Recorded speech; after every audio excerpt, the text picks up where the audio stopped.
May isang lalaking nagngangalang Oblek. Kalbo siya, hindi dahil gusto niya, kundi dahil parang may personal na galit sa kanya ang buhok niya. Isang umaga, tumingin siya sa salamin at sinabi niya, bakit parang ang pangit ko ngayon? Sumagot ang salamin, ngayon lang? Nagalit si Oblek.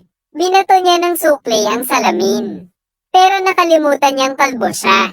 Tumama ang sukli sa noo niya. Aray! Maya-maya, lumabas siya ng bahay at bumili ng shampoo. Tinanong siya ng tindera, Sir, anong klaseng shampoo po? Sabi ni Oblek, yung pampakapal ng buhok. Tinitigan siya ng tindera mula ulo hanggang paa. Sir, baka po mas kailangan ninyo ng floor wax. Kinabukasan, nagdesisyon si Oblek na magpagupit. Pagdating sa barbershop, sabi ng barber, anong gupit natin, sir? Sumagot si Oblek, kalbo sa gilid, maikli sa taas. Napatingin ang barber sa ulo niya. Sir, wala na pong taas. Umuwi si Oblek na tahimik. Pagpasok niya sa bahay, tinanong siya ng nanay niya, anak, bakit malungkot ka? Ma, pakiramdam ko, wala akong silbi. Hinawakan siya ng nanay niya sa balikat at sinabi, anak, huwag mong isipin yan. Napangiti si Oblek. Salamat, Maria. Hindi naman kita kausap. Nasaan yung remote? Sa isang maliit na baryo ay may isang lalaking nagngangalang Oblek. Kilala siya ng lahat bilang tanggang kalbo, hindi dahil masama siyang tao, kundi dahil sa sobrang katangahan niya at sa ulo niyang kasing kinis ng bagong hugas na mangkok. Isang umaga, nagpunta si Oblek sa tindahan. Aling Nena, pahingi po ng shampoo. Napatingin sa kanya si Aling Nena. Shampoo? Para saan? Wala ka namang buhok. Napahawak si Oblek sa kanyang ulo. Ay oo nga pala. Tumawa ang buong tindahan. Kinabukasan, bumili naman siya ng sukli.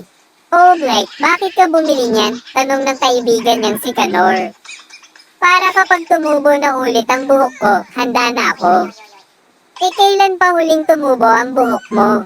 Hindi ko alam. Pero baka mamaya. Isang araw, nagpasya si Oblek na magtanim ng halaman. Hamukay siya sa lupa, naglagay ng buto, at diniligan ito. Makalipas ang isang linggo, wala pa ring tumutubo. Baka kailangan ng mas maraming araw, sabi niya. Kaya kinuha niya ang halaman, inilagay sa bubong at hinintay na maarawan. Makalipas ang ilang oras, hinanap siya ng kanyang nanay.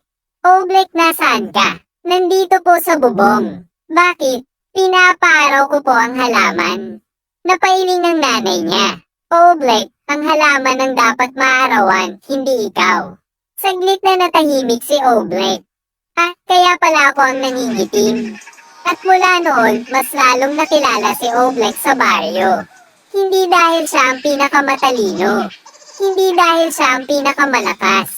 Kundi dahil sa tuwing may problema ang buong baryo, lagi silang may isang taong siguradong makapagpapatawa sa kanila. At syempre, yun ay ang kanilang minamahal na tanggang kalbo. Sa isang maliit na baryo, may nakatirang lalaki na ang pangalan ay Mang Tino.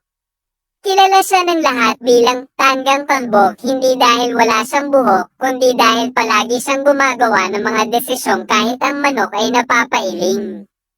Isang umaga, bumili si Mang Tino ng bagong sombrero. Para saan yan? Tanong ng kapitbahay niya. Para hindi ako makalbo, buong kumpiyansa niyang sagot. Napatingin ang kapitbahay sa may kantab niyang ulo. Pero, kalbo ka na. E di mas magandang maagapan. Kinabukasan, pumunta si Mang Tino sa palengke para bumili ng shampoo. Pagdating niya sa tindahan, sabi niya, pabili nga ng pinakamagandang shampoo. Pampakapal ng buhok. Sir, may buhok pa po ba kayo? Tanong ng tindera. Wala. Kung ganun, para saan po ang shampoo? Nag-iisip ng malalim si Mang Tino. Para sa buhok na darating. Napailing ang tindera. Makalipas ang isang linggo, nakita ng mga tao si Mang Tino na nakaupo sa ilalim ng puno habang may hawak na wales.